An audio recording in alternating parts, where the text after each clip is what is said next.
Have some spare food or coin? Hi. Have you had a chance?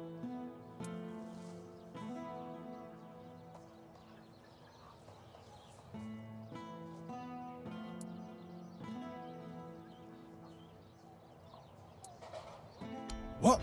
What is this shit? What am I supposed to do with this?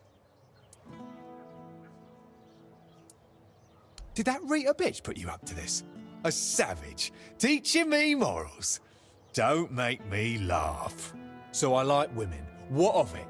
What my wife doesn't know won't hurt her. Besides, what else am I supposed to do when I'm away from her for months on end? A man has needs, you know? I'm not a red priest, damn it. Take your money and get lost. I don't want to talk to you again.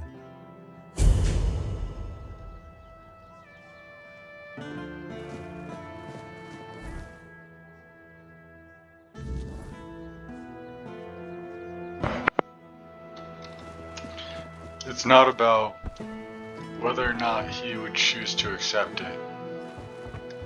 It's about whether or not, if you were given the same opportunity, if you would accept it. In that same situation, I would want to be given the book. I would want to be given the second chance. A visitor, eh? Try to stay out of trouble. I'd rather not have to put your name on the bounty board. Yes? Well, I'll be damned. Nevera, known as the Chill Heart. She earned that nickname because her blade supposedly freezes the blood of her opponents. It certainly leaves marks like frostbite. Nevera is said to be a Daleta from the Forlorn Swords. They say she was too cruel even for her own tribe and was exiled. If you ask me, she should have stayed there. But she won't be causing trouble anymore. Here's your reward.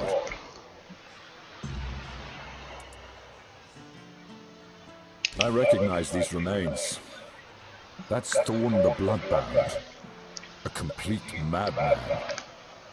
If you have his sword with you, be careful. It grants strength to the wielder, but at the cost of their blood. There are stories that Thorn got it from a demon he made a pact with. You'll probably never know. Hey, care to humor an old soldier with a friendly spar?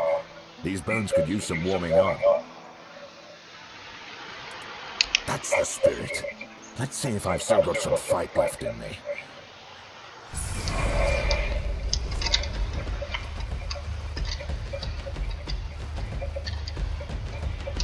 You shouldn't have crossed me.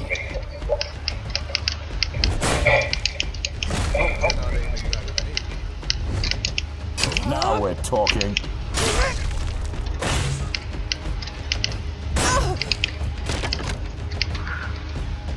Come on, show me what you've got.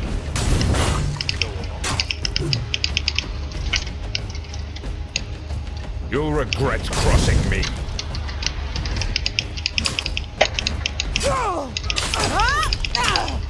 Damn it all, that was pathetic. 2 strikes and I'm on my ass. What happened to me? I used to be a force to be reckoned with. Now I'm just an old fool, shuffling papers and barking orders.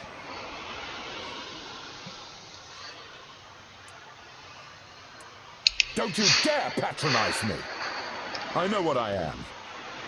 Weak. Useless. A damn shadow of the soldier I used to be. But I'll tell you this. I'm not ready to go down without a fight. There's still fire in these old bones. It's just dampened. Exercise? I don't have time for that. I'll be in the grave before I see results. No, I need something faster. Something stronger. Exactly. You're quick. I'll give you that. There are potions, elixirs, things out there that can bring back the strength I've lost. I need one of those. Not some quack remedy, mind you. Something real. Something powerful. If I knew, I'd have fetched it myself. But there's talk of alchemists in the region who dabble in such things. And if anyone's got the gall to brave the wilds for it, it's you. I've also heard about some powerful stuff from the Dalrieta tribes. Trust me, I'm not a fan of those folks. But if it works as they say it does, I'll take it. Good. You'll be paid, of course. Just bring it quick, all right? The idea of sitting around like this for another day is unbearable. I'll await your return.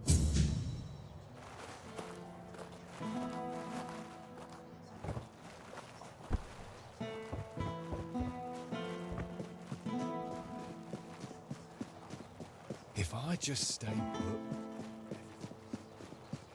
Help a soul out on your journey, will you?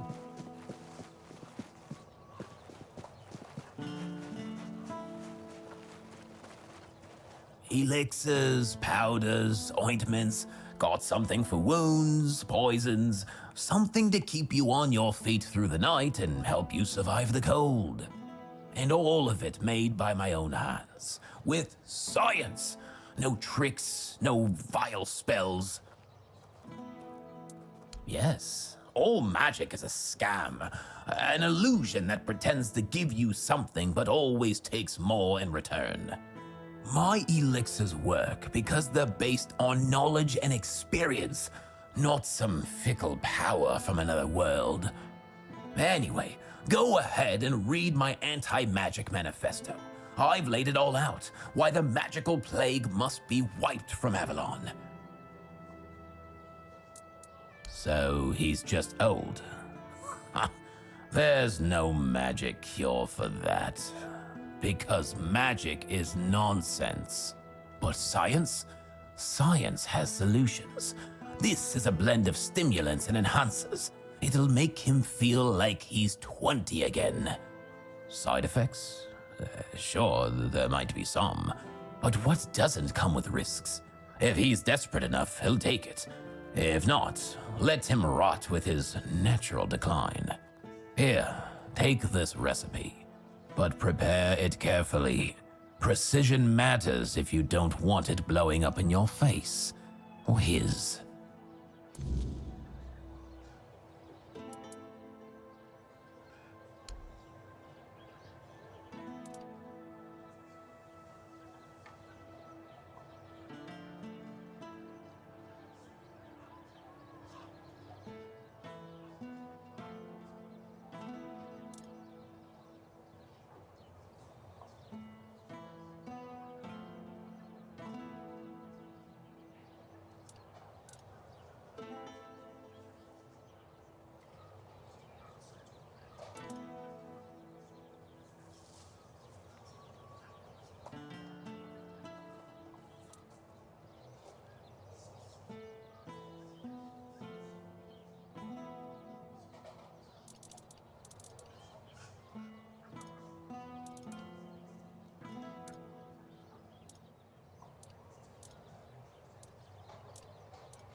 Oh, hello there.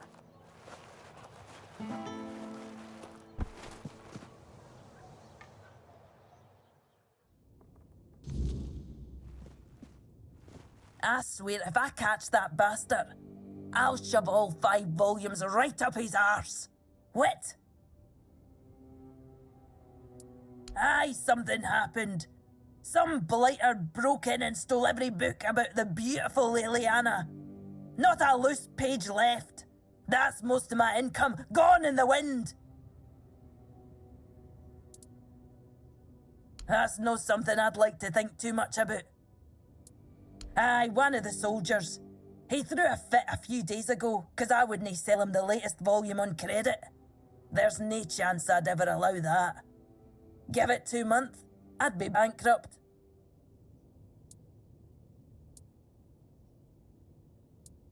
Aye, 'cause Denholm's got nothing better to do than go around asking his men if they nicked all the porn from the local Delrida bookshop.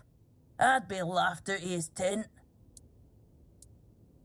Can't say I wouldn't be grateful. The lad's name is Walter. He's, well, all in all, he's no a bad sort. Just a little hot-headed. So if you do find him, try not to rough him up too much, alright? Well, I've calmed down. Apologies. Welcome to Vrel's bookshop. No reading without buying. And if you're here for porn, then kindly leave before you start. Welcome back. Do you need any recommendations? Let me guess. Your friend's a Camlotion who's heard the Berserker potion can make a man tear a bear's arms from its sockets, and now he thinks he can be like us. Hate to break it to you, but that's no how it works. Our strength comes from battle, from blood, and that brew is Mither's ain rage running in our veins. Besides, it's a tribe secret. I might have left the Volker, but I'm no about to hand our secrets just to anybody.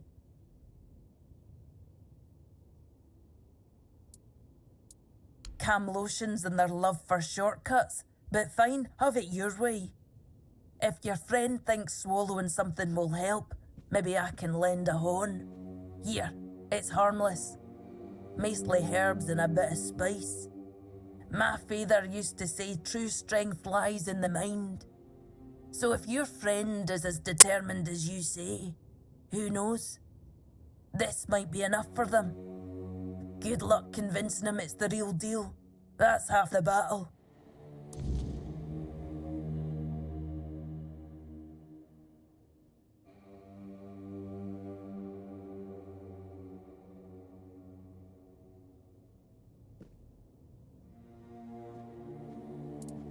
I hope you...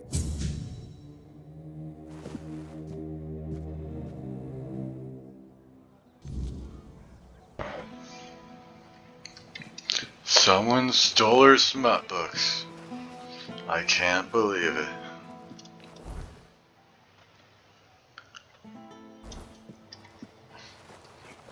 Nice to see. Hello there, strange-looking citizen. You lost, or just looking for someone? A reputation? Me? For what? Standing around looking tough? Oi, wait a moment. You think I stole those books? Beautiful Liliana is sacred to me, all right? I'd never touch Vrel's stash, I swear. I was saving up for the new volume. Now it's gone? How the hell am I supposed to know what happens to Liliana next? No! I dunno. But there's this red priest hanging around who loves scaring the crap out of soldiers. Always preaching doom and sin, you know? And you know what's worse? That damn priest saying Liliana's, inspiring moments are why I'll be cursed. He told me I'd grow hair on the inside of my palms.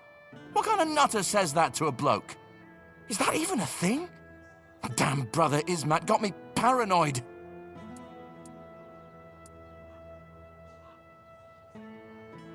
Oh, he's probably at the Red Church headquarters. That's where they're always praying and doing whatever it is that Red Priests do. Just be careful. The man's got a way of making you feel like you're already cursed. Creepy bastard. Catch you later, yeah? Don't go getting into trouble without me. You look like you're enjoying yourself.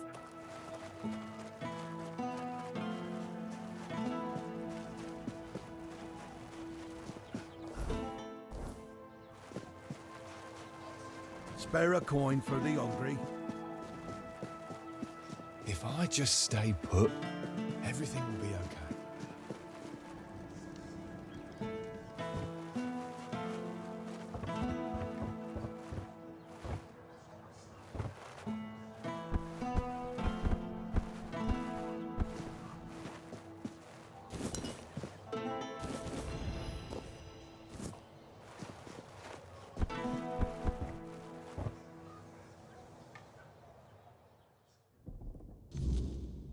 We are the sanctified martyrs. Through blood we strive for purity. We are the sanctified martyrs. Through blood we strive for purity. Yes? What reason do you have to interrupt my prayer? What could be more important than this?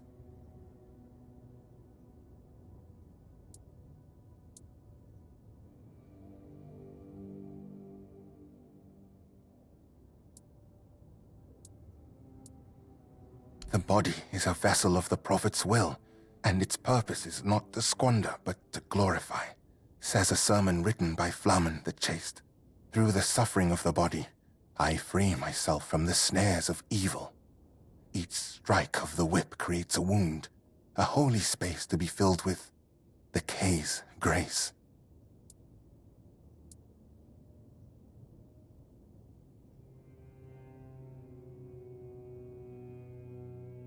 I know which sinner you speak of. I also know he intended to read those books, tainted with lechery. I could not allow that, because I know all too well what they do to minds prone to living in impurity, as I know what that man intended to do with his sweaty hands panting over the next chapter.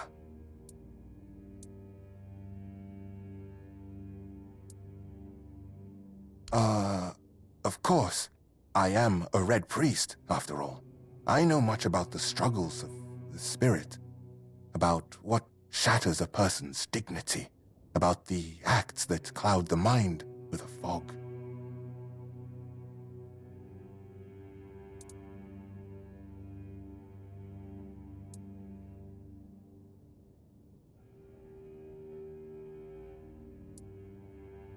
My conscience is untroubled thanks to my penance.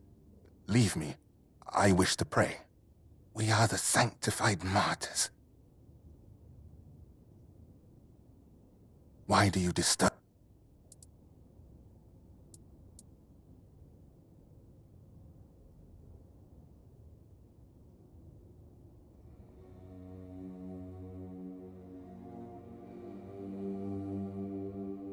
The validity of any Red Church procedures is not for you to judge. Let me. We are the sanctified martyrs. Why do you? And I don't appreciate it when someone interrupts my prayer. Leave. We are the sanctified martyrs. Why do you Very bold words. The pain will go, but the grace of K that I will receive for my martyrdom will heal me. Could you say the same? I thought so. We are the Why do you And I don't appreciate. We are the sanctified martyrs. Through blood we strive for purity. Through purity we serve the people.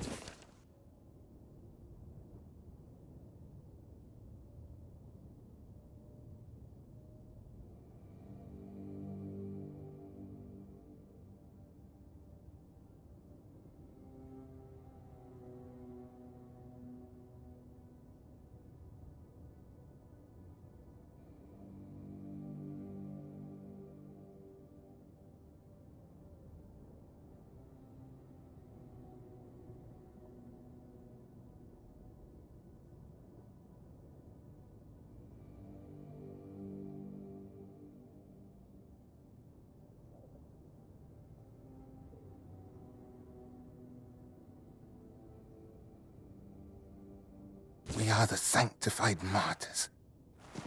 Through blood we strive for purity. Through purity we serve the people. Through service and duty we ascend to holiness. It is not the act alone that is weighed, but the intent and the fruits thereof. A hand that lingers on selfish desires serves no purpose higher than itself. Why do you And I don't. We are the sanctified martyrs. Through blood we strive for purity. Through purity we serve.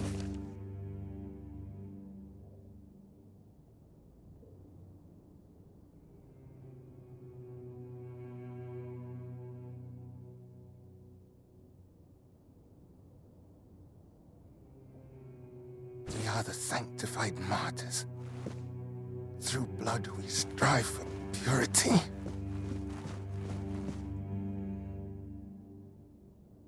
Why do you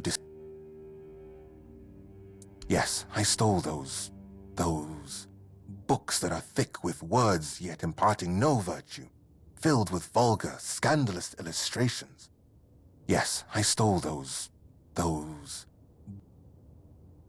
What did I plan? To burn them, of course. That is what Miss Liliana deserves. That is the fate that befalls a rakish infidel.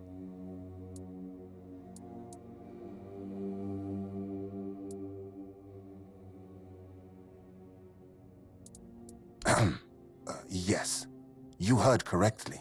Do you think I don't know what's in those books? I won't deny it. I took a peek inside. I needed to understand the sheer scale of depravity we are dealing with.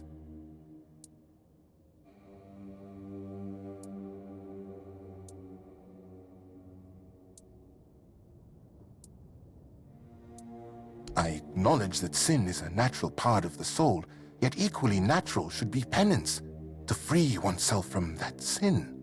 Chasteness does not come easily, but that is why it is a virtue, granting oneself relief through such primitive and vulgar acts, engaging with something as vile as these books. Have you read A Sermon on the Paths of Discipline by Brother Flamen? He makes a proper statement about those types of deviations. Hands that stray toward idle pleasures build no temple.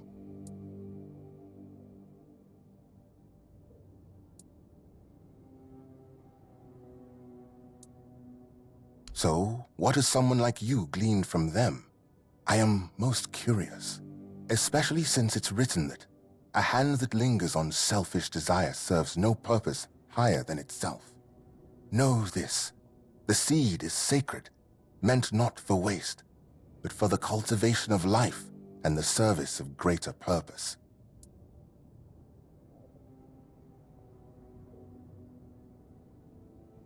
Of course it serves a purpose, a vain and impure one. Such self-gratification weakens the spirit and body. It compels the heart to submit to every fleeting whim. Meanwhile, to be men means resisting those whims, holding back the hand from striking, restraining the hand from depravity. How can a man be ready to protect his loved ones if he's so willing to blind himself through sin? Just to remind you, a blind man cannot fulfill his service either to his kin or kay, which makes him barren and forever lost.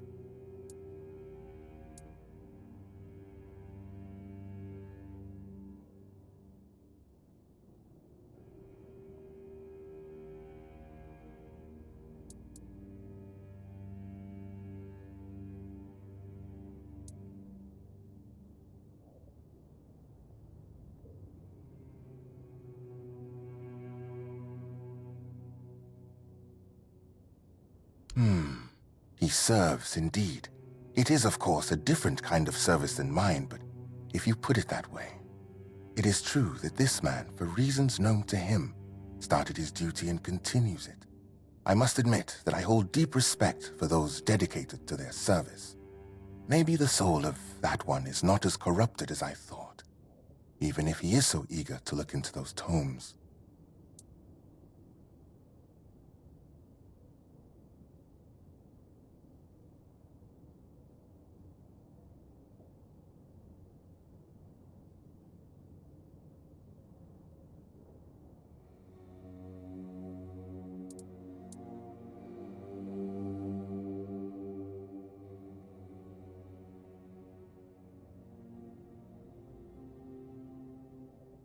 I fear that sometimes this tone is necessary in priestly service. We know human nature all too well, do we not? Avoiding an admission of guilt does not mean avoiding punishment. Someone may treat my teachings with disdain, but ultimately, they will still stand before Kay and her word. Your words, however, are wise, and they lead towards reflection.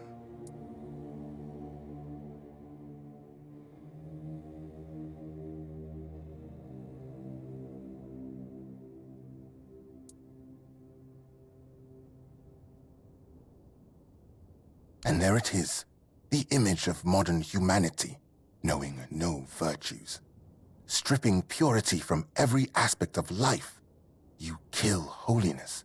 And then, in the face of life's hardships, you ask where grace has gone.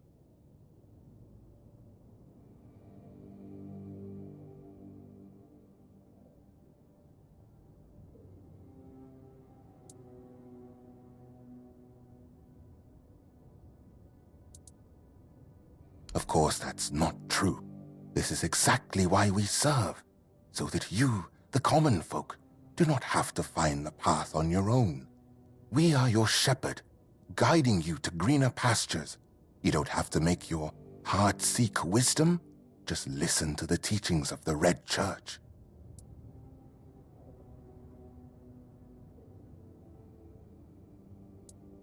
This is not about control, my child, but about opening the eyes of those who cannot see. Would it not be better if each of us were ready to receive the prophet's word? A body that succumbs to temptation is a weak body. That is precisely why we must maintain purity, to be ready at any moment to receive the grace of the prophet. As Brother Flamen says, treat your body like a sacred place, not a disgusting brothel, as the pursuits of bodily pleasures is like blindness.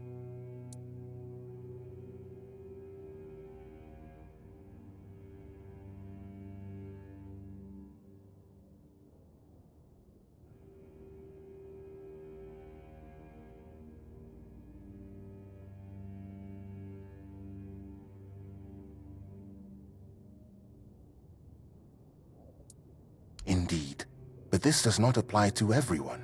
Believe me, there are virtuous and chaste people in this world.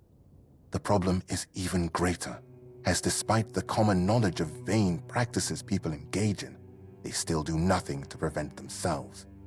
They make no effort to fight against this indulgence. Ugh, and those tomes of Liliana's stories, piling up in every bookshop, disgusting. So, dear stranger, where did our little discourse lead you? What about my role in all of this? Where would people be without priests, striving to protect them from sin and impurity?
I find this a little hypocritical from him.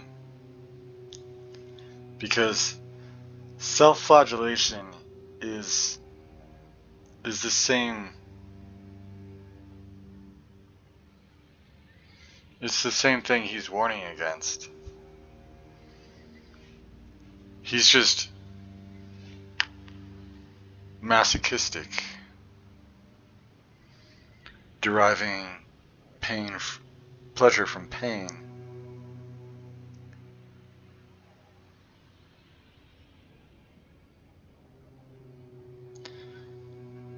And the way he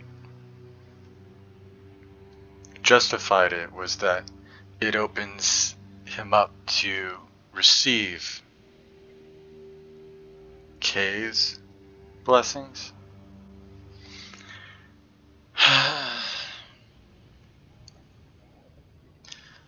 There are some people that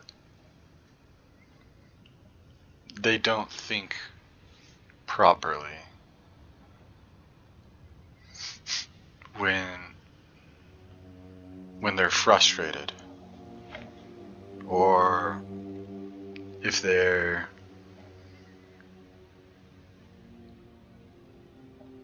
horny in that type of way. Being able to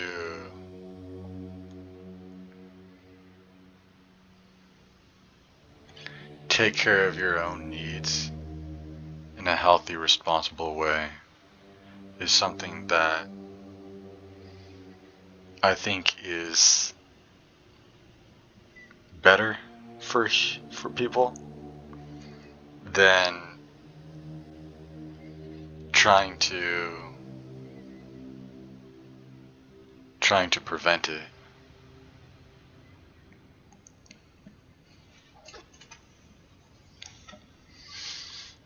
That's something that I've never really liked about church in a way. They're always trying to say, oh, you need to prevent this, you need to prevent that. There's obvious perversions and bad ways of handling that type of stuff. And we have laws against those.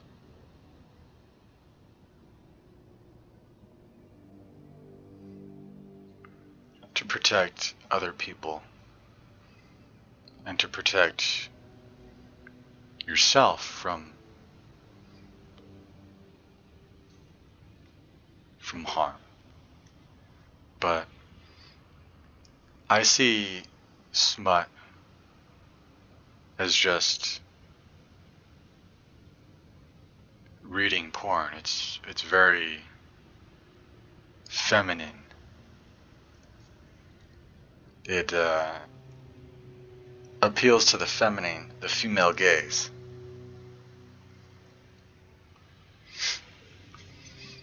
Now, I recently had a brush with this topic as well. It doesn't do anything for me as a guy.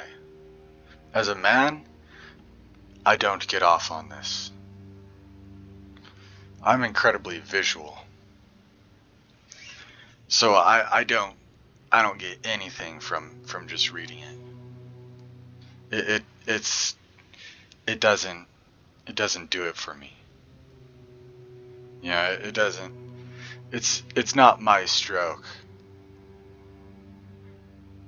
But I know that ladies really love it.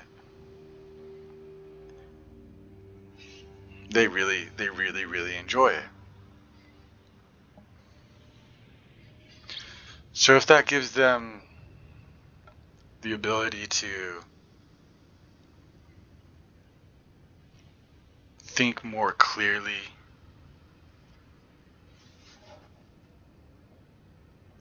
I don't think there's a problem with that. I don't. If it prevents them from being frustrated I don't see a problem with that. Now, I've also encountered nymphs who would literally spend their whole day reading this stuff. And they would just DJ scribbles all day because it brought them pleasure. That is perverse. It's a little uncomfortable to me. It's not dealing with your sin nature in a productive way. It's not handling yourself. That's just gluttonous. And I see how it can be interpreted for guys as well. If there are guys that are watching porn all day, that's a problem. But I don't personally see anything wrong with handling your own needs in a constructive way that is specific to the way you enjoy sexuality. Porn is made for the male gaze, while smut is made for the female gaze. It's the same thing.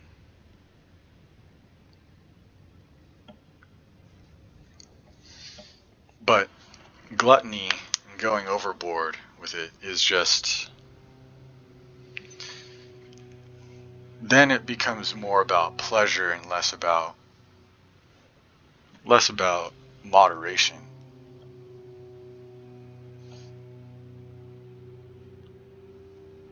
Because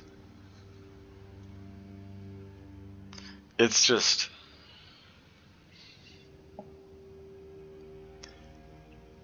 We all have this issue. We all have this quote-unquote thorn in the flesh that we have to deal with and we have to navigate throughout our lives. You can spin it however you like, but you don't need specifically religion to justify whether or not you should or should not be doing it.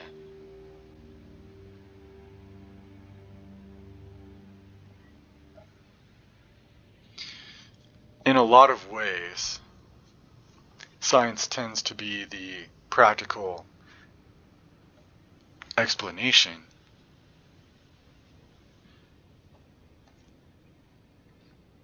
for a lot of what God does. That's why people tend to believe more in science than they do in a creator.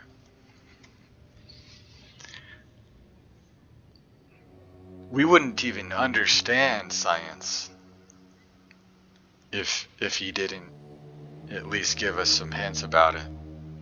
That's the thing that I see.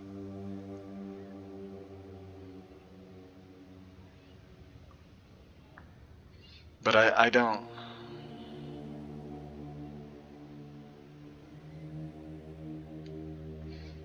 I definitely think that they're influenced. They're definitely explained through faith. And there's ways of handling it in a healthy way. But again, gluttony is that's a faith-based construct. So let's say you drink too much. We are to know that that is not in moderation. That is gluttonous. If you drink too much, there will be consequences. This is a practical explanation for sin basically.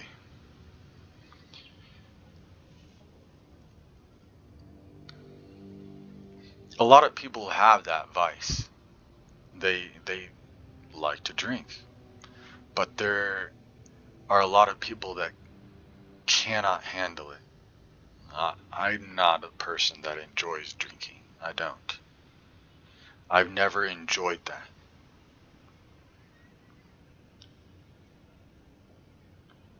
Personally, I always liked getting stoned, getting high, but I don't do that.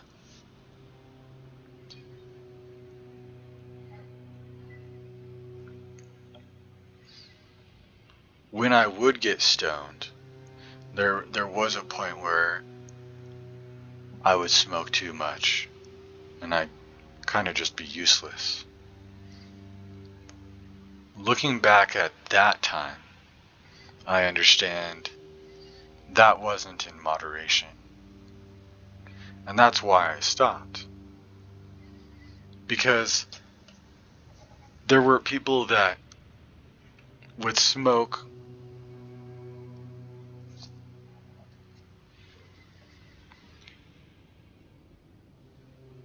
to enjoy everything. Where I think it's more of a celebratory situation, something that you would do medicinally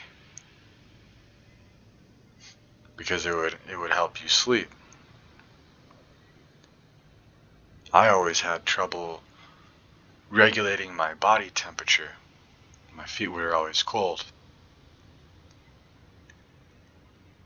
When I found a different way of handling that problem, I didn't need it anymore. It became less of a medicine.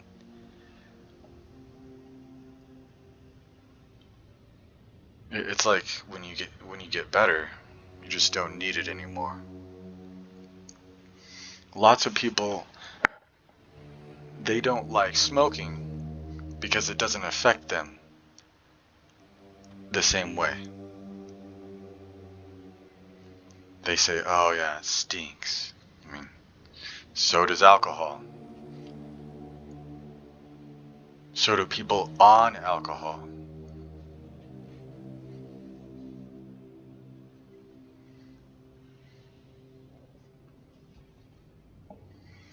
Oh, it doesn't taste good. Neither does alcohol.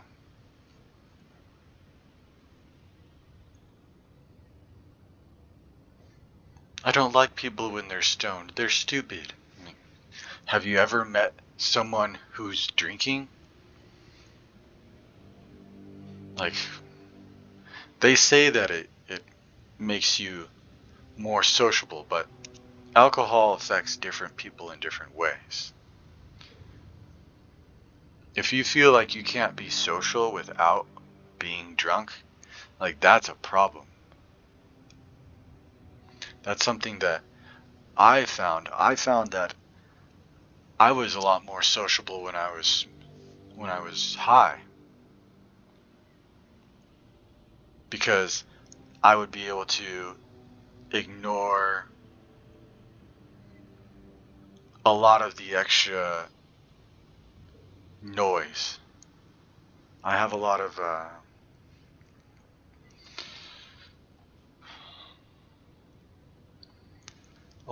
issues with not being able to block out different sounds. And it affects me in a way that is similar to anxiety.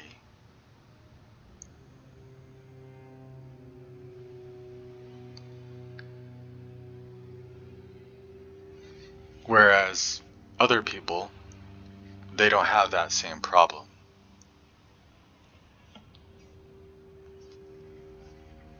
So weed wouldn't affect them in the same way it affects me. I find that weed is probably better for autistic people in a way, where drinking is probably better for It's more enjoyable for people who aren't autistic, in a way. You know, it's a different vice. And that's not something that has been studied very well.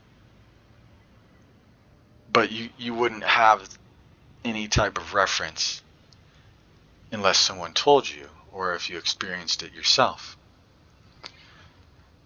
I see it the same way with being horny and stuff like that. It's the same problem. There are some people that drink that they need to handle their issues. They feel they feel like they need it in order to deal with their issues. Like the guy who had a whole bunch of that one soldier that we met down at the docks, who was a drunkard. He kept drinking. He didn't drink because he wanted to be social. He drank because he wanted to quiet his mind. He was using it in a medicinal way to basically deal with his issues. And in a way, it was kind of covering it, blocking it.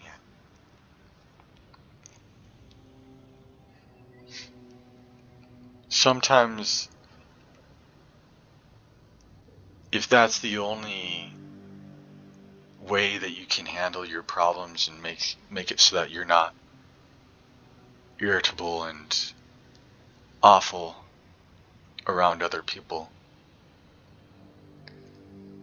or at least feel that way,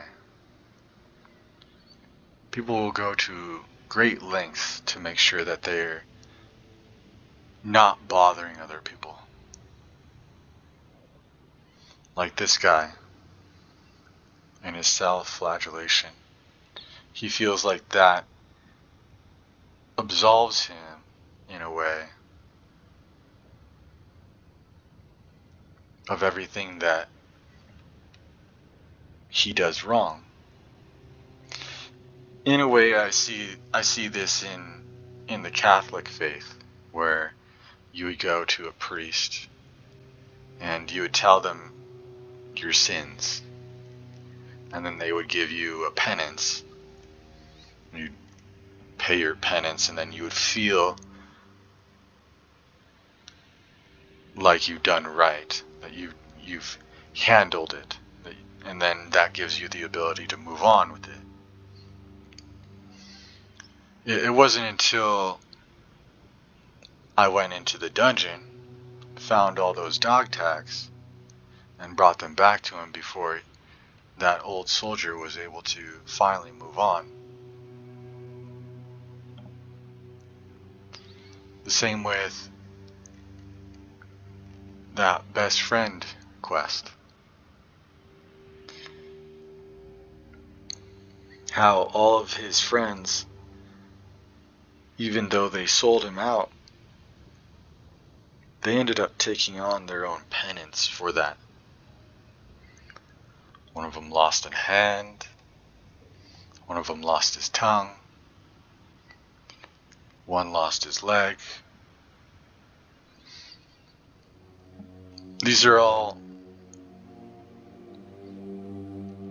penances for dealing with their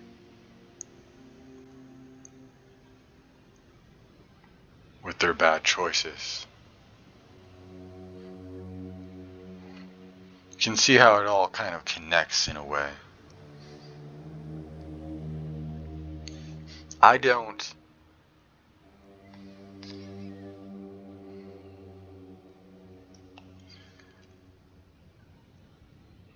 think that a man or a woman who are wed should be trying to deal with their own problems.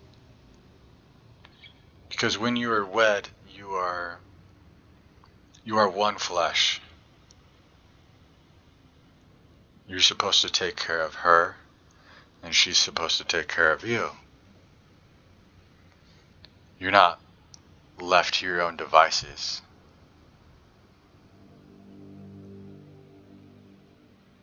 Because what's the point of being wed?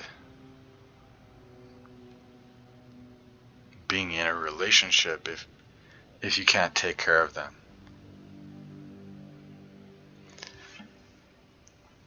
That's why I don't see any harm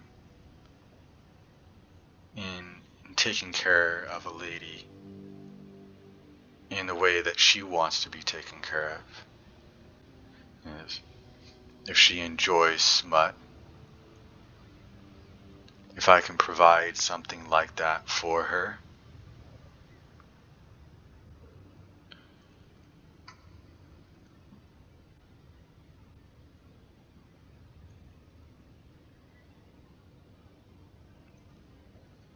I would do that for her.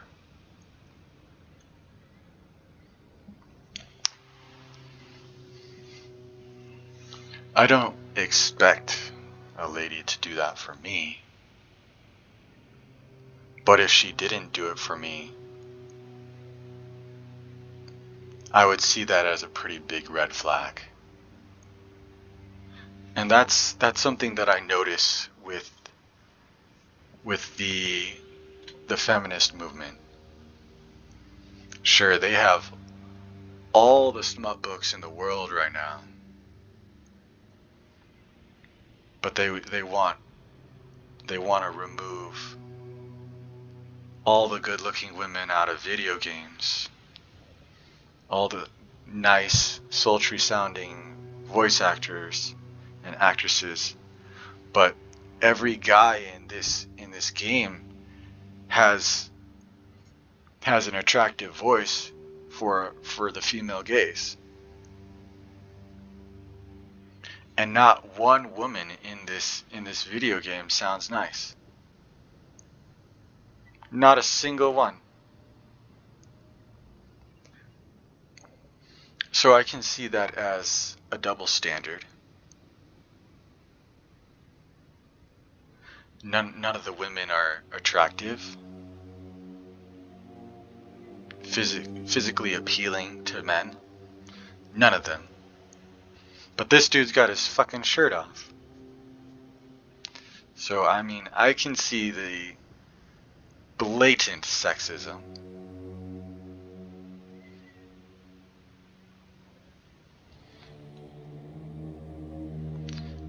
That's all I'm gonna say about it.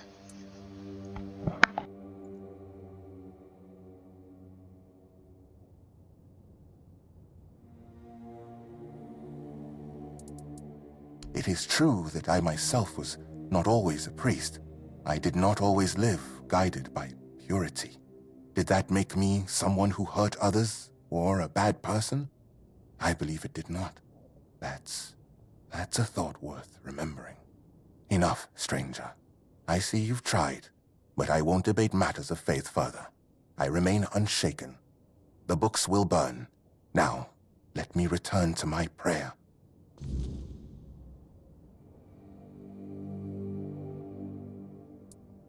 Bless me.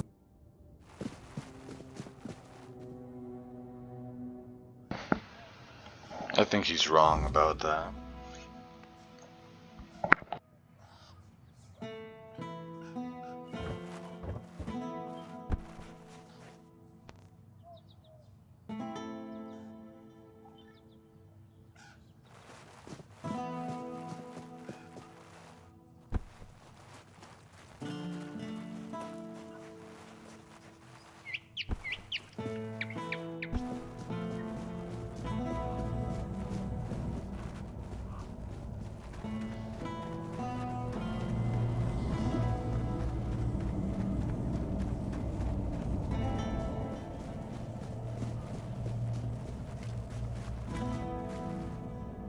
I think that religious zealots like him can be more detrimental to God's work You're full of energy today.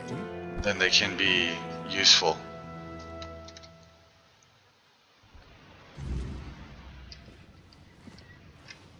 It's like taking things into your own hands.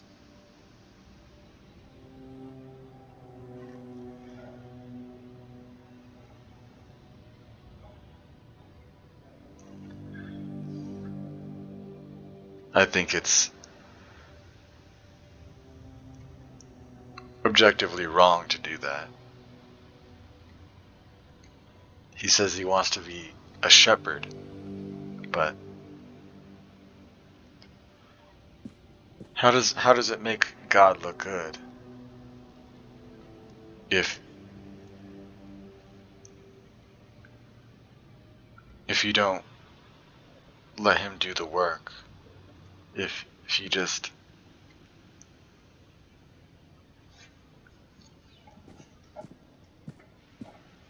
assume that you know his word better than he does, and that you know someone's heart better than he does.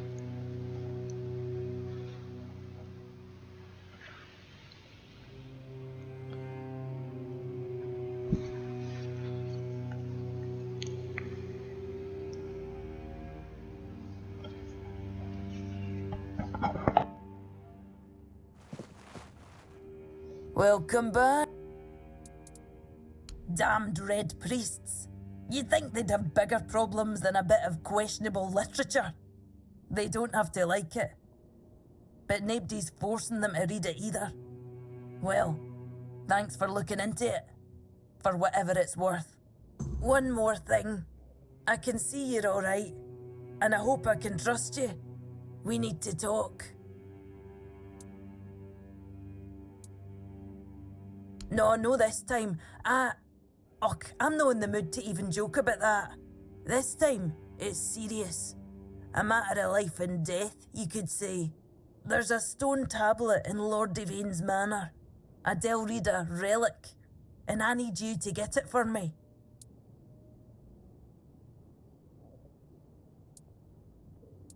The tablet was made by the Theud tribe and given to House Tarion as a token of friendship between the Delrida and the people of Cuanacht. It's cursed, I suppose. Look, I'm no Theud. I don't pretend to understand their magic.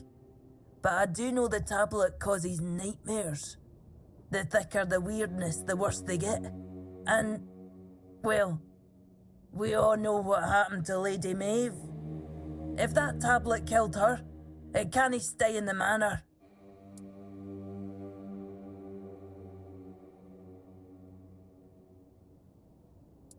Aye, if I'd known I would have said something, but I didn't. No until the Stone Wardens reached out to me a while ago, asking if I could petition Lord Devane to return the tablet to the Delrida. I own a bookshop. I don't exactly have the social standing to march into Yvain's manor and demand he hand over an ancient artifact here.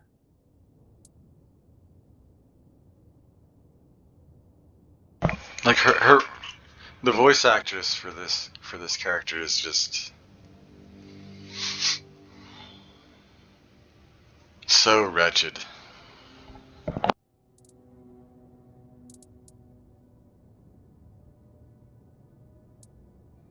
Ask any Ulf, and they'll tell you the whole Theud tribe isn't honourable, just because they use magic.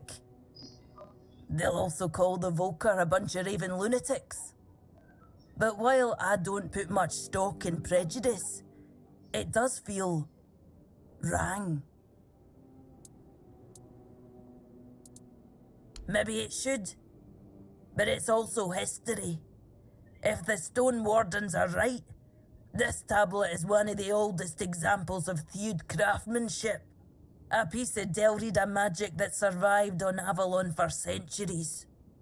Still, if it comes down to it, if it's a choice between taking it or leaving it behind to do more harm, destroy it. I'll deal with the stone wardens afterwards.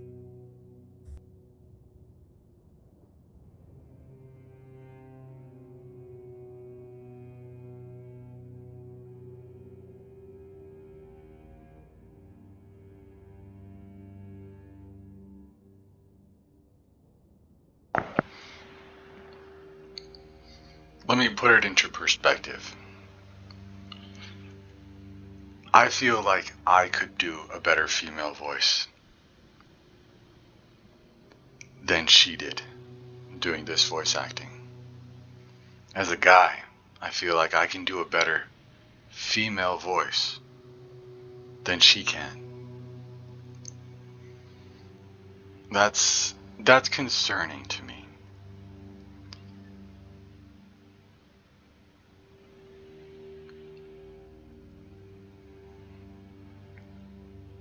Still, if it comes down to it, if it's a choice between taking it or leaving it behind, to do more harm, destroy it. I'll deal with the stone wardens afterward.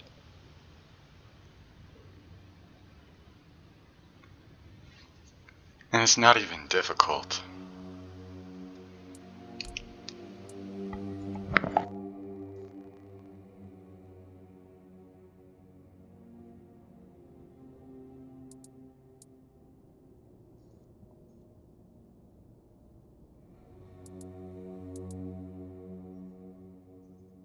You know, I was just going to ask you to talk to Anselm for me.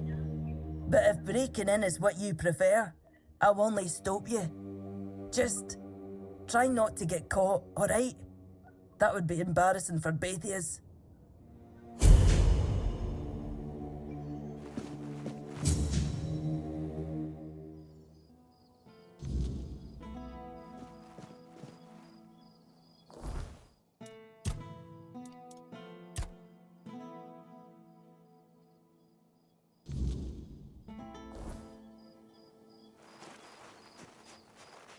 Oh, hello there.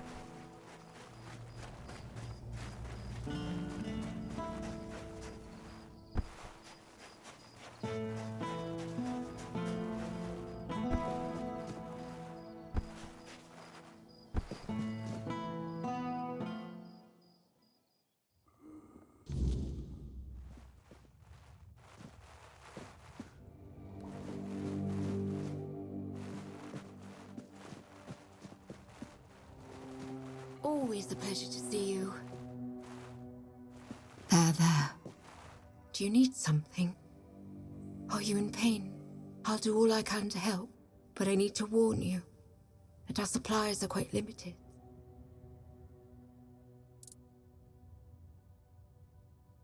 Weakness from age. I'm afraid that's something none of us can escape. But even as we grow old, our strength can still be nurtured with care. This herbal brew strengthens the body and clears the mind, but only when used regularly, alongside proper effort, exercising both the mind and body. Here, take the recipe. If your friend seeks a quick fix, this won't satisfy him. True strength comes from consistency, not shortcuts. Please, remind him of that.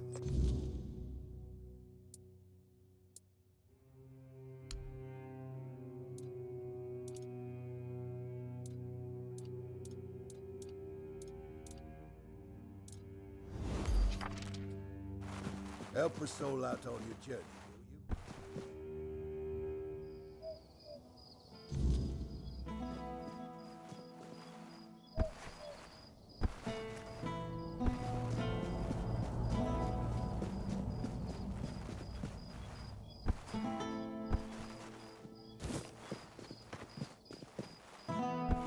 Having fun, are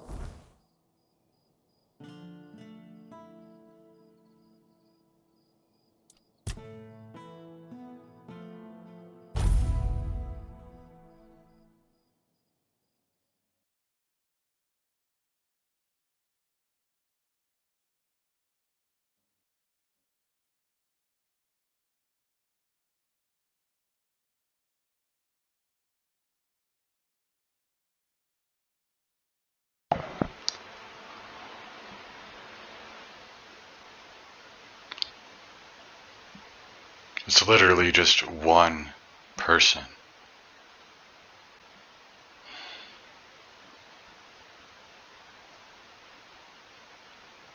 One nurse, dude. Really? Spare me.